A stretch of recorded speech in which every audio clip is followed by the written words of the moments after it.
चेतन के दो रूप। प्यारे लोगों, भक्ति हम क्यों करें, इसको पहले जानना चाहिए।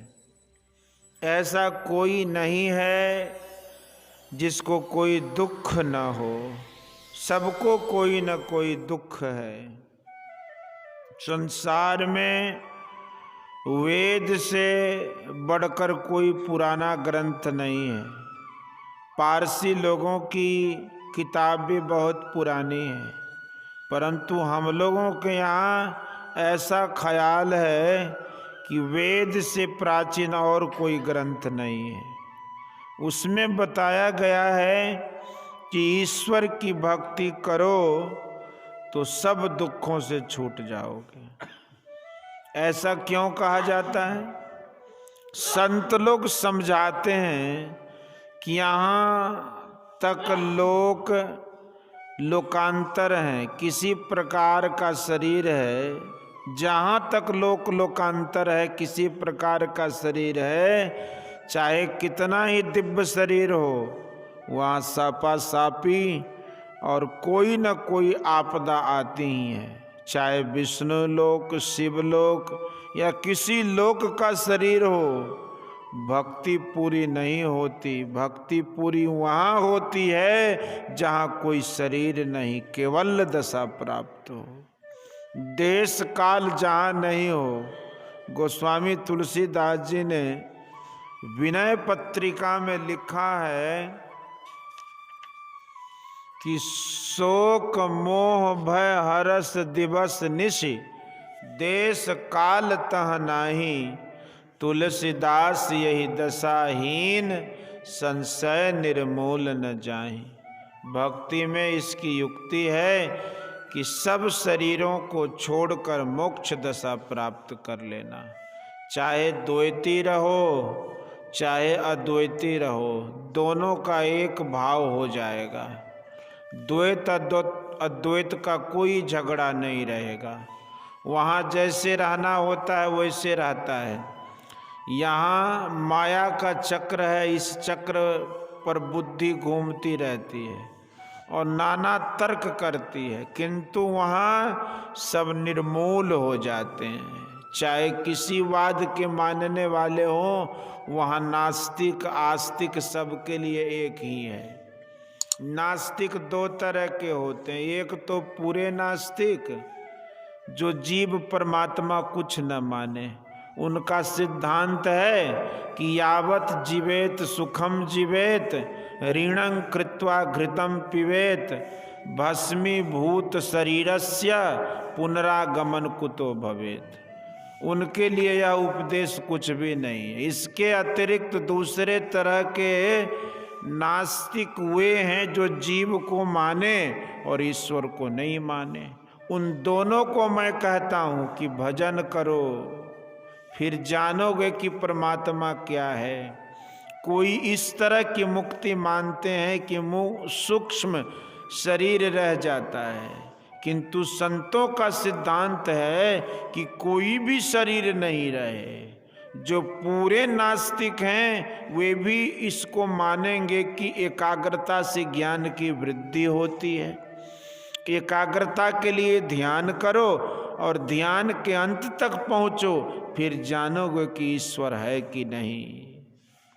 संतों ने बताया कि न शरीर संबंधी रहो न संसार संबंधी। शरीर और संसार के संबंध से अलग हो, फिर जो दर्शन होगा तो उसमें कभी दुख नहीं होगा।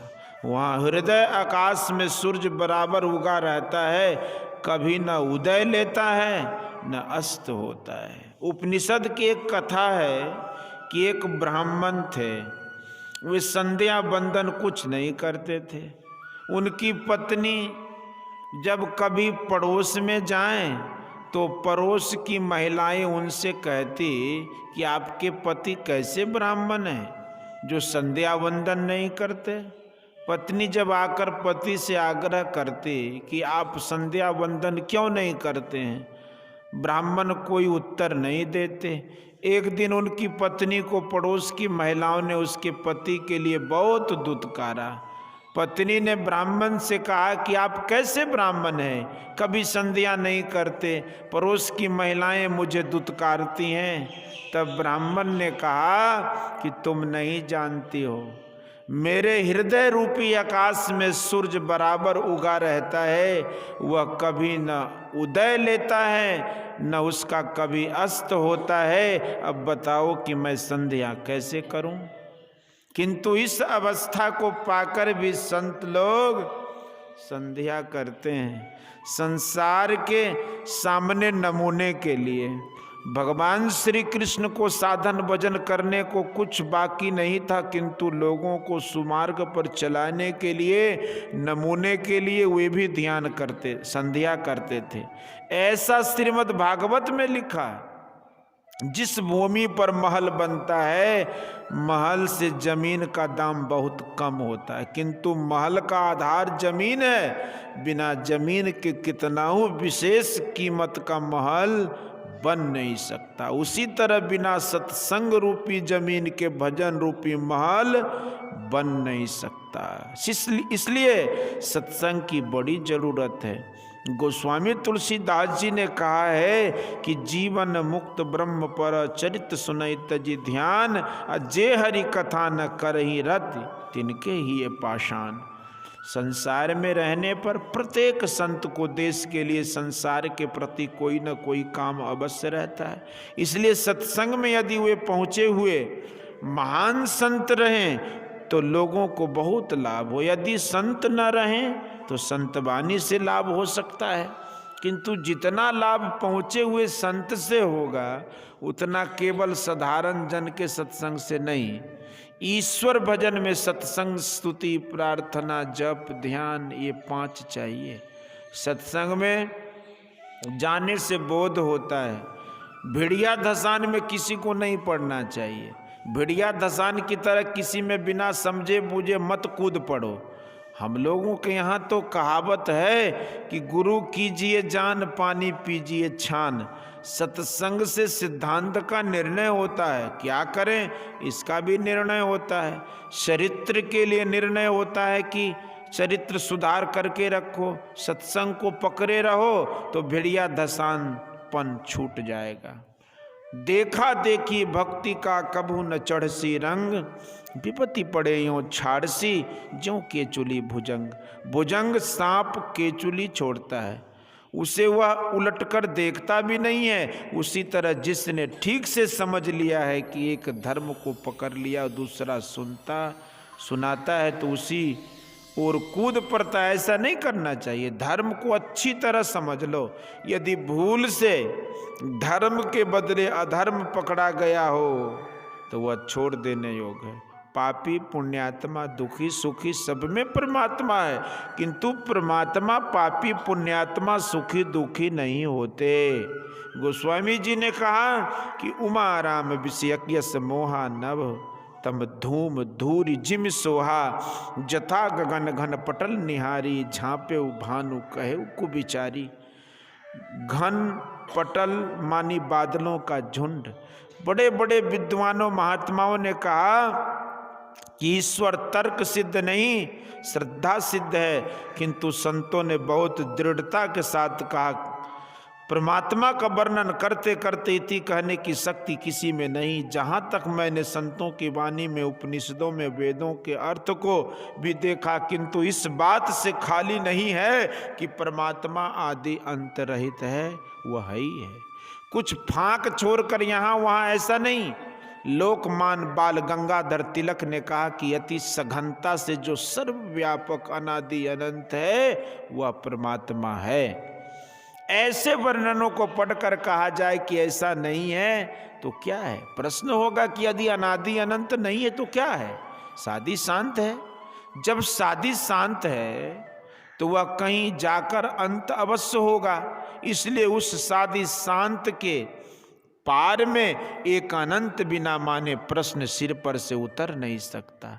एक MA BL ने प्रश्न किया कि एक अनादि अनंत है, मान लिया, फिर इसको ईश्वर क्यों माने? मैंने कहा कि अनंत से बाहर आप कहीं जा ही नहीं सकते। यदि नहीं तो उसके अंदर हैं, इसलिए वह ईश्वर है। फिर उन्होंने पूछा कि उनकी भक्ति क्यों की जाए। मैंने कहा कि उसकी माया को पहचानते हो तो दुख में हो, और परमात्मा को पाओ पहचानो तो उसका उल्टा जो गुण है वह होगा, अर्थात दुख के बदले सुख होगा। इस प्रकार के अनंत असीम परमात्मा को जड़ तो कह ही नहीं सकते, चेतन भी नहीं। इसलिए गीता में क्षर अक्षर के परे पुरुषोत्तम कहा है। चेतन गतिशील है। यदि चेतन गतिशील नहीं रहता तो चेतन रहते हुए भी शरीर हिलता डुलता नहीं। चेतन का विस्तार बहुत है, फिर भी इसकी सीमा है। जिसकी सीमा है उसके बाहर कुछ अवकाश है हिलने डुलने के लिए, बिना अवकाश के हिल डुल कैसे सकता है। इसलिए चेतन को असीम नहीं ससीम माना गया, किंतु थोड़ा नहीं जड़ प्रकृति मंडल को भरकर उसके परे भी है। परमात्मा चलनात्मक इसलिए नहीं है कि उसकी सीमा नहीं, असीम है, इसलिए वह निश्चल है। निश्चल हिमालय जैसा नहीं, हिमालय भी भूकंप में हिलता है। किसी भी पदार्थ का परमाणु धीरे धीरे घटता है। संथाल परगना में कितने पहाड़ सड़ते हैं, ऐसा कोई पदार्थ यहाँ नहीं जिसका क्षय न हो। किसी पदार्थ का झड़ जाना भी हिलना है। इसलिए परमात्मा के लिए गीता में सत असत नहीं, क्षर अक्षर नहीं ऐसा कहा है। बुद्धि उसका निर्णय कर सकती है, पहचान नहीं सकती है। चेतन के दो रूप माने जाते, सामान्य चेतन और विशेष चेतन। अंतःकरण रूप यंत्र के कारण विशेष चेतन, इसलिए कि इससे काम का होना जाना जाता है। कोई पापी पुण्यात्मा दुखी सुखी होता है तो यह आत्मा पर कोई दोष नहीं होता। स्वामी विवेकानंद ने कहा कि प्राणी मात्र के नेत्रों में जो दृष्टि शक्ति होती है उसके एकमात्र कारण सूर्य है, किंतु यदि किसी को नेत्र दोष होता है तो वह अपने उस दोष की छाया सूर्य पर डालने में समर्थ नहीं हो पाता। यदि किसी को पांडु रोग हो गया है तो उसे सारी वस्तुएं पीली ही पीली दृष्टि गोचर होती है। उस व्यक्ति की भी दृष्टि शक्ति के कारण सूर्य ही है, किंतु उसके नेत्र में हर एक वस्तु को पीली देखने का जो गुण है वह सूर्य को तो नहीं स्पर्श कर पाता। इस तरह यह एकमात्र जीवात्मा प्रत्येक प्राणी के शरीर में व्याप्त रहकर भी बाहर की पवित्रता या अपवित्रता के संस्पर्श से बचा रहता है। पुष्कर निवासी स्वामी ब्रह्मानंद ने भी कहा कि विशेष रूप से चैतन्य का दो प्रकार का रूप होता है। तिनमें जो सर्व चराचर जगत में समान रूप से व्यापक है उसको सामान्य चेतन कहते हैं, और जो अंतःकरण उपाधि से मिला हुआ है उसको विशेष चेतन कहते हैं। सो जैसे घट में स्थित भया आकाश दूसरे घटाकाशों से भिन्न हो जावे है, और जैसे दीपक पर आरूढ़ हुई अग्नि दूसरे दीपकों व समान व्यापक अग्नि से भिन्न होती है, तैसे ही अंतःकरण उपाधि युक्त चेतन भी दूसरे सर्व जीवात्मा से या ब्रह्म से भिन्न हो जाता है। सो तैसे एक घटाकाश के रजो धुमादि युक्त होने से सभी घट काश रजो धुमादि युक्त करके नहीं होते, और जैसे एक दीपक के हिलने डुलने से व धूली वाले होने से सभी वैसे नहीं हो जाते, तैसे ही यह जीवात्माओं की बाबत भी समझ लेनी चाहिए। अर्थात व्यापक चेतन एक होने पर भी अंतःकरण रूप उपाधि के भेद से परस्पर जीवात्माओं के भिन्न होने से सुख दुख बंधन मोक्ष आदिकों को मिश्रित पन नहीं होवे है। ईश्वर जीव और प्रकृति में इस तरह भेद है। इस भेद को ठीक ठीक नहीं समझ लेने के कारण ही जीव ईश्वर और प्रकृति पर भिन्न भिन्न तरह से लोग कहते हैं। आविष्कार और उत्पादन में अंतर है। संसार की वस्तुओं को लेकर कुछ बना दिया वह आविष्कार है, और संसार से कुछ लिए बिना कुछ बनाता है, उत्पादन निर्मित है। गुरु नानक देव ने कहा है कि तद अपना आप ही उपाया ना किछुते किछु कर दिखलाया। यह ईश्वर से हो सकता है, दूसरे से नहीं। अद्वैत सिद्धांत कथन में हो सकता है, व्यवहार में नहीं। समाधि सिद्ध वाले से जहाँ तक हो सकता है समता का व्यवहार करते हैं। बहुत बड़े से बड़े दुख आता है, किंतु समाधि सिद्ध महापुरुष उसको सुख से सहते हैं और साधारण जन उसको दुख से सहते हैं। दुख को लोग सहते हैं किंतु सुख को सह नहीं सकते। सुख पाकर साधारण लोग उसमें मस्त आ जाते हैं। बोलिए श्री सतगुरु महाराज की जय। यह